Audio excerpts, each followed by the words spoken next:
Hey everyone, Bob Thibodeau here with the Ask Bob podcast, where I answer your questions about podcasting. Now, in the last episode, I talked about the new AIB methods of counting podcasts. And to sum it all up, very basic, is you have to have someone listen to your episode for at least 60 seconds or more. That's what will qualify it as counting as a download. There's a lot of other technical things that go into that, but that's really the one that you as a podcaster need to focus on. A lot of other things talk about the podcast hosting companies, their platforms, and the background and all that stuff. Well, one you need to be focusing on is getting people to listen to the episode. That's what will help increase your download numbers. Now, today, I mentioned last time that I want to talk about a couple of methods that some unscrupulous people still try and use to increase their download numbers. These are ways that you should not be using, but I want to tell you about them before I get into some methods that you can use to increase your downloads, because if you know what not to do, then doing what you need to do becomes a whole lot easier. Okay, so methods that you should not use to increase your downloads. Now, you need to stick to the standards. Let me put it like that. If you want to be a podcaster of excellence, you need to accomplish what needs to be done in an ethical manner. And my list of ways that you should not use, do not use what I'm about to share with you to try and increase your podcast downloads. Let's say you have your website and your podcast set to an HTTP setting, and you try to upgrade it to HTTPS, which is a good thing, right? Because you're more secure, and especially if you have some financial transactions going on, people want to see that HTTPS in the URL. So if you originally set up your podcast feed with an HTTP only, you can automatically increase your download numbers by changing it to HTTPS. How's that? Well, all you do is you go on your website, whatever it is, and you find this find and replace function, and that's what you tell it to do on that page for your episodes. Now, that's easy, and it immediately upgrades all your episodes, right? Wrong. When you make that change, all of your subscribers will automatically be downloading all of your files. I mean, that sounds good. That's what you want, more downloads, right? Wrong, because it only shows up on your end. I mean, for all your subscribers, they're going to receive every single one of your downloads into their feed, onto their website or into their iTunes or Apple Podcasts account. And, you're basically spamming every subscriber you have. For example, well, why wouldn't you want to do that? One, all of that space is being taken up on their computer. Okay, that's going to slow their computer down. They're going to see all these things hit their computer, hit their feed all at once. They're not going to like it. Right? For example, I have almost 650 episodes in one of my podcasts. And if I use this method, and let's say I have 500 subscribers, and I just go through, find and replace, boom, in a matter of just a couple minutes, it's all updated. I'm happy. I have now secure URLs.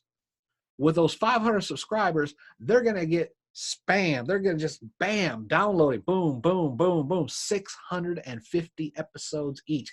That means in a matter of an hour or so, I'm going to have 325,000 downloads showing up in my feed under this old system. It won't happen this way anymore because of the IAB. I'm just telling you what used to be done and what is still being promoted as a way of doing this. Now, 325,000 downloads. That sounds awesome. I mean, wow, this would look good on my stats. But out of the 500 subscribers that I had, what if 300 of them get mad at me and just unsubscribe? I don't want this crap anymore. What's he doing? Now I've lost 300 subscribers. How long will it take me to rebuild to the 500 subscriber level where I was already there? You see, what about my reputation? So although the numbers look good, okay, I did not increase my subscriber base at all. It did not help me. It did not benefit me. It did not get me any new clients into my coaching program or anything. All it did was make that one number look good. And today, with the AIB protections involved with this, none of those are going to count. Well, what's wrong with that then? Why not upgrade? Because they're still going to be jammed into your subscribers' feeds. And that's going to upset a lot of people. And you will lose subscribers over the deal. Even if you got a couple of more downloads, because people they might see an episode they missed earlier. Oh, wow. Oh, yeah, I didn't listen to this one. So they listened. So what? Out of 325,000 downloads, you get 15 or 20 more actual downloads. You spammed 325,000 episodes out to your subscribers, and you got maybe 10, 20, or 30 extra qualified downloads. Don't do that, folks. This is not good business. No matter what business you're in, spamming that many people and losing subscribers is not good for business. So do not use that method, okay? Another method you do not want to use is using your social media posts and just adding multiple links all day long to your podcast episodes. Now, don't get me wrong, social media is a great place to advertise and promote your podcast and your podcast episodes. I do it as well.